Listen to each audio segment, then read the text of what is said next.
성경의 배경이 되는 이 팔레스틴 지역은 그 기후가 우리하고는 좀 다르죠. 거기는 이제 사막 기후라고 해서 건기와 우기가 나눠져 있습니다. 그렇게 수시로 여기는 이제 비가 오고 눈이 오고 그러는데, 거기는 겨울이 시작될 때, 겨울이 끝날 때 비가 오고 그 다음에 계속해서 가물게 돼 있어요. 그래서 성경에 보면은 이른 비와 늦은 비, 가을에 오는 비, 봄에 오는 비 두 가지를 언급을 하고 있습니다. 비가 오지 않을 때는 아주 철저히 안 와서 봄에는 꽃이 피고 또 이렇게 푸릇푸릇 잔디가 풀이 나다가 나중에는 누렇게 떠버리는, 아마 캘리포니아 지역이 아마 그럴 거예요. 이제 그런 모습을 상상해 보면 되겠습니다. 오늘 말씀에 이 지역에서 보여지는 그런 두 가지 전혀 다른 나무를 소개하고 있는데, 하나는 떨기나무, 6절에 사막의 떨기나무, 새 번역에는 가시덤불로 그렇게 번역이 되고 있습니다. 아마 예수님께서 십자가에 달려 돌아가실 때 머리에 이렇게 면류관을 만들 때 썼던 것이 아닐까 그런 생각도 드는데, 메마른 사막 기후 속에서 비가 오지 않을 때에 겨우겨우 그냥 살아가는 그런 어떤 가시덤불이라고 생각을 할 수가 있습니다. 또 한 가지 나무를 소개하고 있는데 6절에서 물가에 심어진 나무 이렇게 되어 있습니다. 똑같이 사막 기후고 비가 오지 않은 상황 속에서도 푸른 나무를 잎사귀를 내면서 자라고 있는 나무가 있다고 하는 것이에요. 그것은 바로 시냇가에 아니면 강가에 심겨진 나무라고 하는 거죠. 이스라엘 지역에서, 팔레스틴 지역에서 흐르고 있는 강이 많지가 않는데 대표적인 강이 바로 요단강이죠. 조르단 리버. 거기에 사진을 제가 한번 찾아봤는데 바로 이렇습니다. 그래서 강물이 흘러가고 있고 양쪽에 이렇게 푸른 나무가 있고 그 뒤에는 이렇게 누렇게 떠 있는 모습이에요. 아까 그 가시덤불이 나와 있죠. 떨기나무가 바로 이런 모습일 것이라고 생각이 들고요. 미국에도 사막이 있습니다. 모하비 사막이죠. 저쪽에 캘리포니아 남쪽에 가보면 그 다음에 네바다하고 연결이 되어 있는데 거기도 사막이 있어요. 제가 한번 미국에 온 지 얼마 안 돼서 가족들과 함께 그랜드 캐년을 구경 가느라고 LA에서 관광버스를 타고 쭉 가게 됐습니다.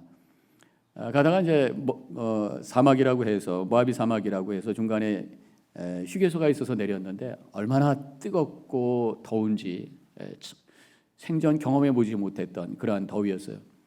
그때 이제 버스 안에 그 짐칸에 가이드가 우리 식사할 때 주려고 김치를 준비했는데 이게 병째 터져버려 가지고 그 안에서 난리가 났던 적도 있었고요. 하여튼 그렇게 해서 이제 우리가 쭉 계속해서 사막을 가고 있는데 밖을 보니까 다 누렇게 그렇게 죽어가는 그런 숲풀들, 풀들, 간간히 서여져 있는 선인장들 이런 것들만 보이니까 별거 볼 것도 없고, 그래서 그냥 꾹꾹 졸고 있을 때에 가이드가 저 눈들 뜨세요, 밖에 보세요 그러더라고요. 밖에 보니까 코로라도 강이 이렇게 흘러가고 있고 그 주변에 나무들이 쫙 서 있는 그런 모습을 보면서 깜짝 놀랐어요. 사진 제가 봤던 건 아니지만 콜로라도 강에 있는 그런 사진이라서 올라와 봤는데, 물가에 심겨져 있는 그 나무와 그 밖에 있는 나무, 똑같은 환경, 똑같은 더위 밑에 있지만 어떤 나무는 다 시들어서 죽어가는, 풀이 다 잎에 떨어져서 앙상한 가지만 있고 가시만 있는 나무가 있고, 저렇게 푸르청청한 잎사귀가 있고 꽃이 피고 열매가 맺는 나무가 있더라고 하는 것입니다. 어디에다가 뿌리를 두느냐, 이게 중요하다고 하는 거죠. 그 차이는 바로 생명과 죽음의 차이라고 하는 것을 알 수가 있습니다. 우리 인생도 마찬가지예요. 사람도 마찬가지예요. 우리가 살고 있는 이 세상은 다 광야 같은 그런 세상이라고 말하고 있습니다. 뜨거운 태양빛과 같이 우리를 향해 도전하고 있는 많은 어려움들이 있는 그 세상을 함께 걸어가고 있는데, 어디에다가 뿌리를 두느냐에 따라서 떨기나무가 될 수도 있고 푸른 나무가 될 수도 있다고 하는 것이, 오늘 우리가 스스로 질문해야 될 줄로 믿습니다. 내가 지금 떨기나무인가 푸른 나무인가? 내가 지금 뿌리 내리고 있는 곳이 바로 어디인가라고 하는 거죠. 본문의 떨기나무에 대해서 6절에 이렇게 시작하고 있습니다. 그는 사막의 떨기나무 같아서. 떨기나무의 모습을 가진 사람, 그는 하고 얘기했으니까 그가 누굴까? 바로 그 앞절에 있는 말씀을 찾아보면 되죠. 5절에서 무릇 사람을 믿으며 육신으로 그의 힘을 삼고 마음이 여호와에게서 떠난 그 사람은 저주를 받을 것이라 말씀하고 있어요.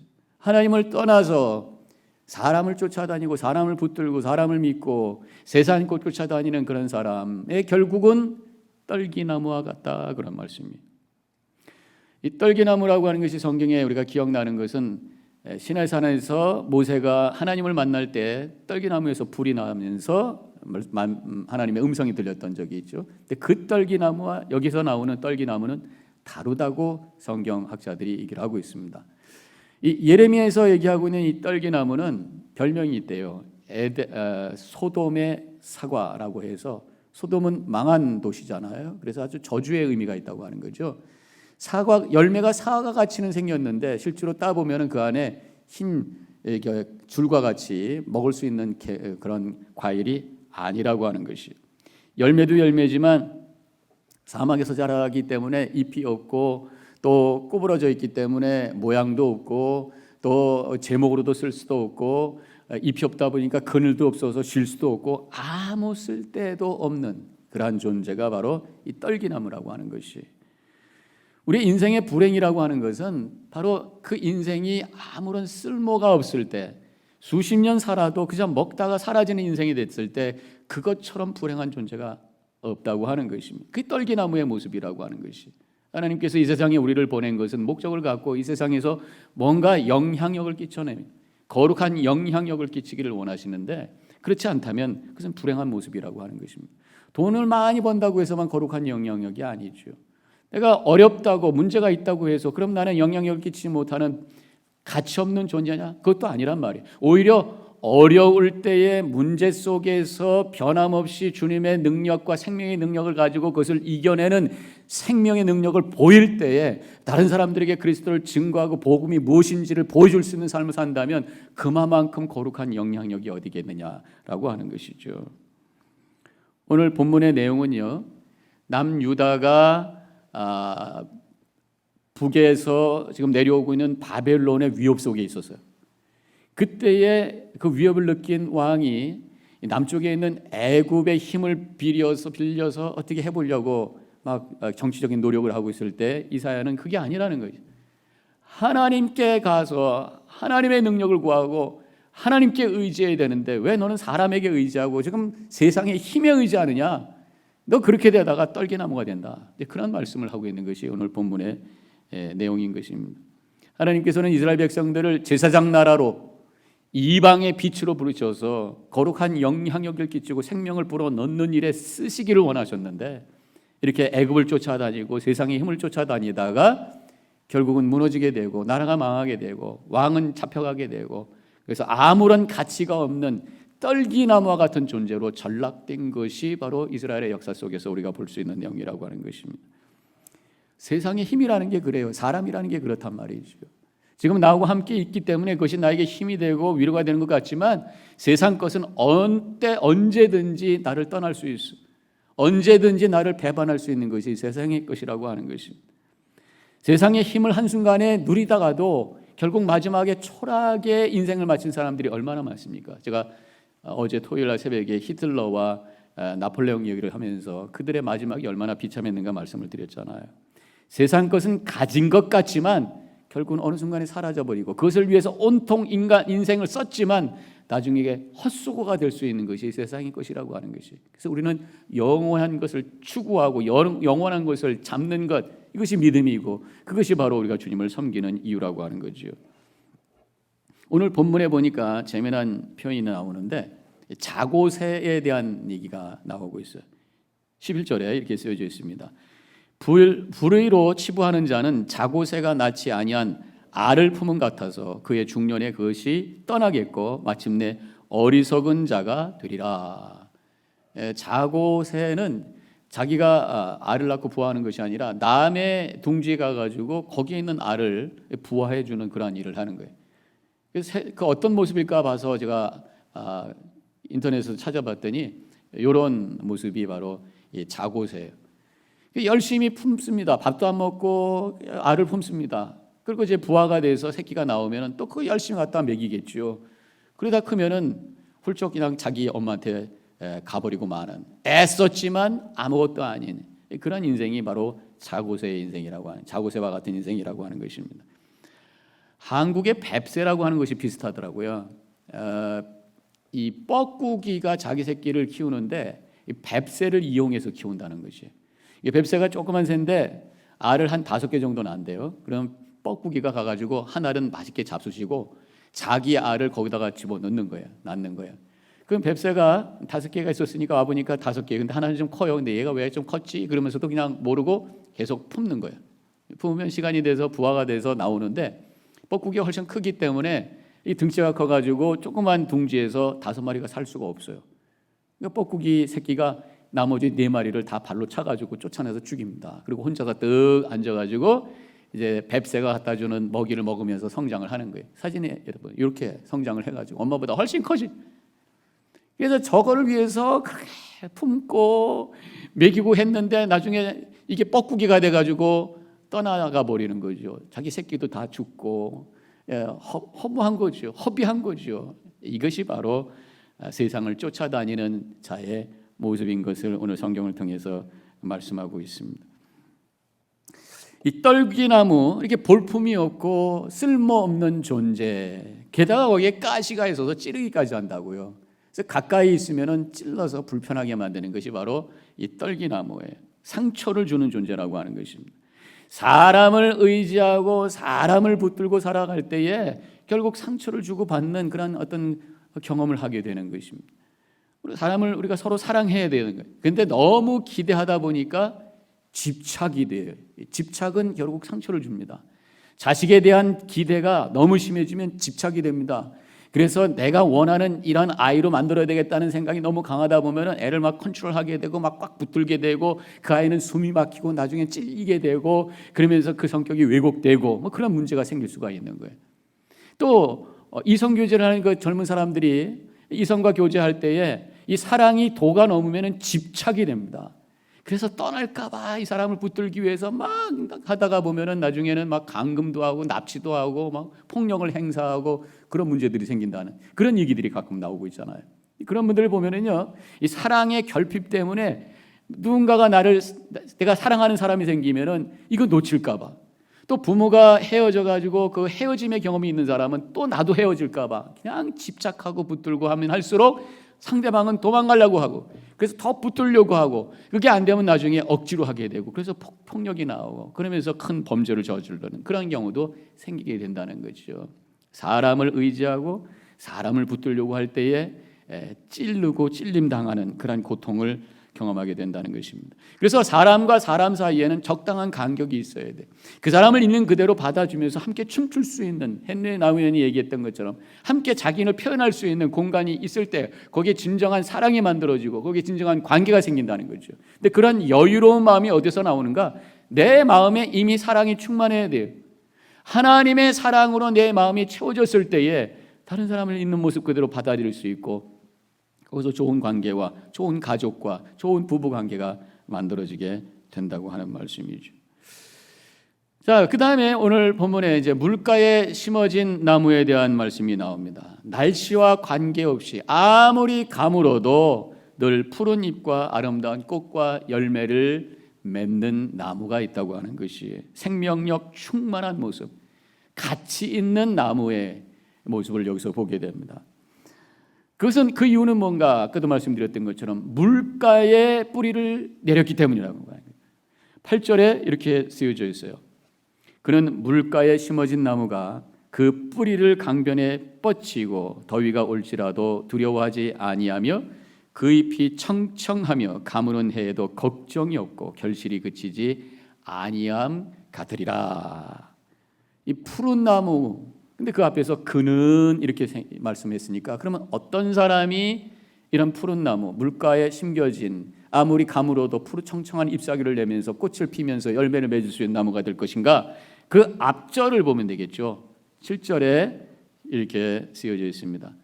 여호와를 의지하며 여호와를 의뢰하는 그 사람은 복을 받을 것이라. 하나님을 의지하고 하나님을 붙드는 자, 하나님께 나의 삶의 근거를 두고 뿌리를 내리는 자가 어떠한 상황 속에서도 시들지 않고 생명력을 발하면서 꽃을 내고 잎사귀를 내고 열매를 맺는, 또 가치 있는 쓰임받는 인생이 될 것이다, 그런 말씀이에요. 자, 그러면 우리 하나님께 기반을 두고 뿌리를 내린다고 하는 게 뭐냐? 하나님이 누구신지를 바로 고백하는 것이. 하나님은 세상을 창조하시고 모든 것을 주관하시는 주권자이시고 이 모든 것을 소유하시는 분이고 세상의 모든 만물이 그로부터 나오고 그로부터 돌아간다고 하는 생명의 근원이 그분이시고 만물의 근원이 그분이시라고 하는 것을 고백하며 그 앞에 엎드려 경배하며 하나님의 은혜 없이는 내가 살 수 없습니다 라는 믿음의 고백을 하면서 살 때에 진정한 생명이 우리 안에 충만하게 되고 우리는 생명력을 발하는 삶을 살게 된다고 하는 것입니다. 로마서 11장 36절에서 이렇게 말씀하고 있어요. 만물이 주에게서 나오고 주로 말미암아 주께로 돌아감이라. 그에게 영광이 세세에 있을지어다. 아멘.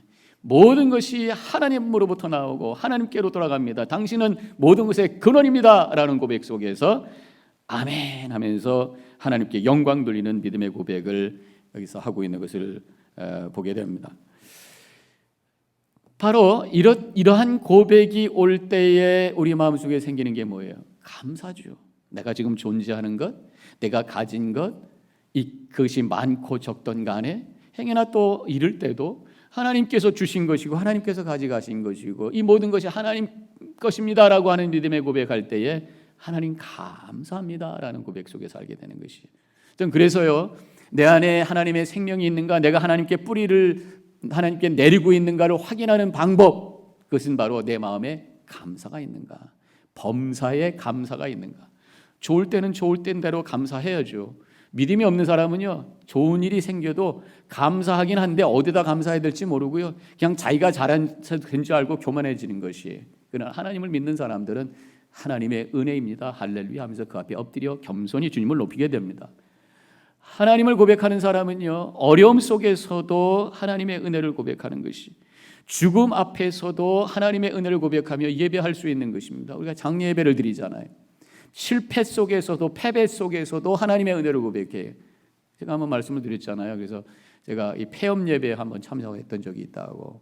먼저 했던 교회에 있던 권사님이 와서 예배 달라고 갔더니만 그 가게를 닫고 있는 상황이었단 말이죠. 그분이 고백을 하시면서 말씀하시더라고요. 내가 지금까지 그래도 이 비즈니스를 통해서 아이들 학교 보냈고 세 끼 밥 먹었고 하나님의 은혜였습니다. 또 하나님께서 이제 이것을 접게 하시고 새로운 길을 열어주실 줄로 믿습니다. 그러면서 담대하게 그 모든 것을 받아들이며 오히려 감사하는 그런 모습을 보면서 제가 은혜 받았던 적이 있어요. 이것이 바로 하나님께 뿌리를 두르고 있는 자의 모습이라고 하는 것입니다. 바로 성경에 보면은 욥이 그랬어요. 재산이 다 사라지고 자녀들을 다 잃은 상황 속에서도 하나님을 바라보면서 욥기 1장 21절에서 이렇게 고백을 하고 있어요. 이르되 내가 모태에서 알몸으로 나와 싸운즉 또한 알몸이 그리로 돌아가올지라. 주신 이도 여호와시요 거두신 이도 여호와시니 여호와의 이름이 찬송을 받으실지이다 말씀하고 있어요. 가장 큰 고난 속에서도 하나님의 이름을 높이며 찬송을 받으실지입니다 높이면서 고백하고 있는 그 믿음, 바로 이것이 하나님께 깊이 뿌리를 받고 있는 모습이라고 하는 것입니다. 시편에 보면은 감사시가 나와요. 그 중에 가장 대표적인 시가 바로 136편이잖아요. 1절에 이렇게 고백합니다. 여호와께 감사하라. 그는 선하시며 그 인자하심이 영원함이로다. 하나님이 모든 것을 주시는 분이시고 가져가시는 분이시고 모든 것을 통치하시고 주관하시는 분. 근데 그분은 선한 분이라고 하는 것. 모든 것을 합력하여 선을 이루실 분이라고 하는 것을 고백할 때에 어떠한 상황 속에서도 우리가 감사하게 되는 거예요. 그래서 시편 136편 마지막에 가서 26절에서 하늘의 하나님께 감사하라. 그 인자하심이 영원함이로다. 하나님께 깊이 우리의 삶의 뿌리를 내리심으로 말미암아 모든 것에 범사에 감사함으로 푸르 청청한 생명을 바라는 삶을 살아가는 우리 성도님들이 되어주시기를 주님의 이름으로 간절히 축원합니다. 구체적으로 하나님께 뿌리를 내리고 있는 또 한 가지의 모습은 바로 말씀을 깊이 묵상하면서 그 말씀을 통해서 주시는 은혜를 가지고 내 삶을 살아가는 그러한 모습이라고 생각합니다. 시편 1편 2절과 3절에 이렇게 쓰여져 있어요. 오직 여호와의 율법을 즐거워하며 그의 율법을 주야로 묵상하는 자로다. 그는 시냇가에 심은 나무가 철을 따라 열매를 맺으며 그 잎사귀가 마르지 아니함 같으니 그가 하는 모든 일이 다 형통하리로다. 오늘 봉독한 말씀하고 연결이 되는 말씀이에요. 하나님의 말씀을 깊이 묵상하는 자가 시냇가에 심겨진 나무와 같이 열매를 맺고 아름다운 삶을 살 것이다. 그런 고백을 하고 있습니다. 말씀을 깊이 묵상하는 것이 하나님 앞에 깊이 뿌리박고 있는 구체적인 그런 모습이라고 말씀하고 있는 것입니다. 우리 기독교는 말씀의 종교예요. 말씀을 통해서 하나님 만나고, 말씀을 통해서 진리를 깨닫고, 말씀을 통해서 하나님의 생명을 내 안에 채우는 그런 영적인 삶을 살아가는 것이 우리의 믿음의 여정이라고 하는 것입니다. 분명히 믿습니다. 성경은 단순히 역사 이야기도 아니고 옛날 이야기도 아니고 문학 작품도 아니고 하나님의 계시의 말씀이요 우리에게 주시는 생명의 말씀인 줄로 믿으시기를 바랍니다. 그때 말씀을 깊이 묵상할 때에 묵상하면 묵상할수록 깊이 들어갈수록 그 속에서 생명을 체험할 수가 있게 되는 것이 하나님의 말씀을 묵상할 때 쓰여진 말씀이 어느 순간에 나에게 들려지는 나를 향한 말씀이 되는 거잖아요. 여호수아서 1장 9절에 보면은 모세가 떠났을 때에 여호수아가 두려워할 때 하나님께서 주신 말씀이 있어요. 강하고 담대하라 두려워하지 말며 놀라지 말라 내가 어디로 가든지 네 하나님 여호와가 너와 함께 하느니라. 여호수아에게 하나님께서 힘을 주셨구나. 이렇게 읽다가 깊이 그것을 묵상할 때에 내가 지금 어려움 가운데 문제 가운데 있을 때 나를 향해서 주시는 하나님의 음성으로 들리는 거죠. 그 앞에다가 제 이름이 들리는 거예요. 한승아, 한승아, 강하고 담대하라, 두려워하지 말라, 내가 너와 함께한다, 일어서가 나가라. 그런 음성을 들을 때에 어떠한 어려움도 두렵지 않고 그것을 이겨낼 수 있는 파워가 우리 안에 충만하게 채워지게 되는 줄로 믿습니다. 이것이 바로 말씀의 능력인 것이. 요한복음 13장 34절에 새 계명을 너에게 주노니 서로 사랑하라는 말씀이 있잖아요. 이걸 깊이 묵상할 때 음성으로 들린다고 하는 것은 한승아 너 지금 그 사람 불편하지? 가서 용서해 주고 그 사람에게 먼저 악수해, 용서한다고 얘기해, 대화를 시작해. 이런 음성이 들리면서 우리 삶이 움직여지는 거죠. 또 어떤 때는 말씀을 묵상할 때 성경 안에 있는 인물 속에서 내 얼굴을 보는 거예요. 그리고 거기서 교훈을 깨닫고 내 삶이 변화되기 시작합니다. 어떤 목사님이 성경을 묵상하다가 잠이 드셨어요. 꿈에서 이제 예수님이 십자가에 달려서 돌아가시는 장면이 나오는데 못 박히는 장면이 나올 때에 거기서 막 그 못을 받고 있는 로마 병정을 바라보면서 가서 그러지 마 하고 잡아당기는데 얼굴을 보니까 바로 자기 얼굴이었다. 깜짝 놀라서 일어서서 회개했다는 그런 말씀도 있어요. 성경을 깊이 묵상하면서 거기에 나오는 많은 인물 속에서 내 얼굴을 찾아서 내가 저런 모습이지, 또 내 얼굴을 보면서 하나님께서 나를 저렇게 축복하실 것이지, 나를 인도하실 것이지, 이런 믿음을 가지고 나아갈 때 우리는 큰 능력 가운데 승리하게 되는 줄로 믿습니다. 때로는 성경 말씀을 묵상할 때 그 속으로 들어가는 거예요. 그래서 그 안에서 냄새도 맡고 소리도 듣고 터치도 경험하고 십자가 앞에 무릎 꿇고 기도할 때 십자가에 달리신 예수님께서 흘리신 그 보혈이 내 머리에 떨어지는 체험을 하면서 통회하며 기도하는 역사가 일어나게 되는 이런 생명의 역사가 우리 속에 일어나는 거죠. 말씀에는 많은 위로와 약속의 말씀이 있습니다. 이 약속의 말씀을 붙들고 살아갈 때에 어떤 어려움이 있어도 그것을 뛰어넘으며 미래를 바라보며 소망 가운데 살아갈 수 있는 능력이 우리 속에 충만하게 되는 줄로 믿습니다. 그 19세기에 최고의 복음 전도자였던 무디 선생님의 유명한 일화가 있어요. 1871년에 시카고에 큰 화재가 있었습니다. 유명한 대화재가 있잖아요. 그 도시를 거의 다 태웠잖아요. 그때 이 무디 선생님께서 목회하고 계신 교회도 불이 붙었어요. 결국 그 옆에 붙어있던 목사관에도 불이 붙었습니다. 그래서 서둘러서 나오느라고 아무것도 가지고 나오지 못해서요. 그런 상황 속에 있을 때에 기자가 찾아와서 인터뷰를 합니다. 아니 당신이 설교할 때 하나님은 전능하시고 우리에게 좋은 것을 공급해 주시는 좋으신 하나님이시라고 그렇게 설교했는데, 아니 교회도 불타고 당신 살던 집도 불탔는데 하나님 살아계신 것입니까? 그렇게 질문을 한 거죠. 그때 무대 선생님이 말씀하시기를, 제가 그렇지 않아도요, 하나님 앞에 이 교회 건물이 너무 낡아서 새 건물을 달라고 기도했는데 하나님께서 불로 태우셔서 이것을 새로 지을 수 있는 준비를 해주신 줄로 믿습니다. 이렇게 고백을 했어요. 그랬더니 기자가 얘기합니다. 아니 무슨 말씀을, 당신 아무것도 안 갖고 나왔고 지금 주머니에 아무것도 없는데 무슨 교회를 여기 건물을 짓겠습니까? 무슨 말씀입니까? 말도 안 돼요. 했을 때 무드 선생님이 옆에 차고 있었던 성경을 보여주면서, 내가 다른 건 다 갖고 나오지 못했어도 하나님의 약속의 말씀을 내가 붙들고 나왔습니다.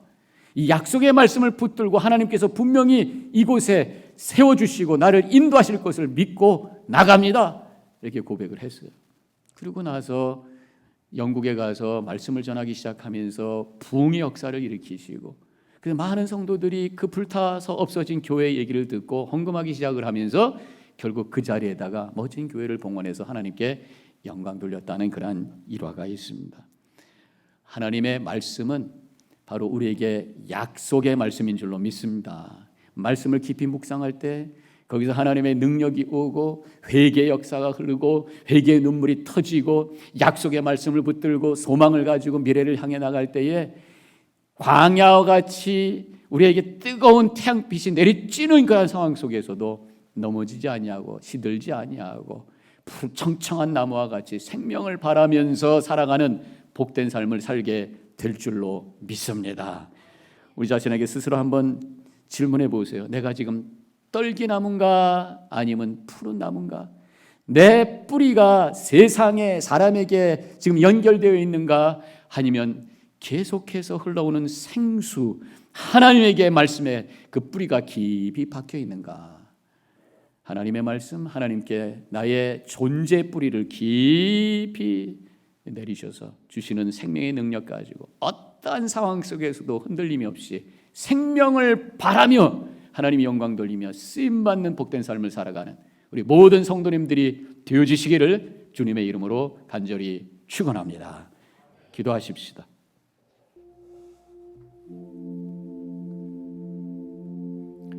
오늘 말씀을 다시 생각하면서 우리 자신을 되돌아보시기 바랍니다. 떨기나무의 모습인가?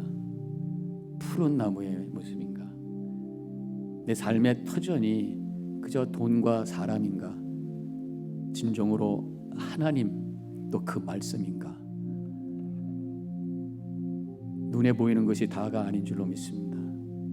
내 영혼의 나무가 어떤 나무인가 영혼의 눈으로 바라보시며 결단하는 이 시간이 되시기 바랍니다.